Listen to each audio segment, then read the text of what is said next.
আল্লাহর ভালোবাসা যদি পেতে হয়, আল্লাহর অনুগ্রহ যদি অর্জন করতে হয়, আল্লাহর প্রিয় ভাজন যদি হতে হয়, তাহলে অবশ্যই অবশ্যই রাসূলুল্লাহকে নিজের জীবনের চাইতে বেশি ভালোবাসতে হবে।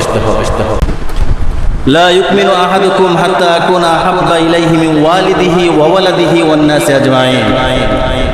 রাসূলুল্লাহ সাল্লাল্লাহু আলাইহি সাল্লাম বলেছেন, তোমরা ততক্ষণ পর্যন্ত মুমিন হবে না, ততক্ষণ পর্যন্ত তোমরা ঈমানদার হতে পারবে না, যতক্ষণ পর্যন্ত না আমি নবীকে তোমাদের নিজেদের জীবনের চেয়ে বেশি ভালোবাসবে। সুবহানাল্লাহ।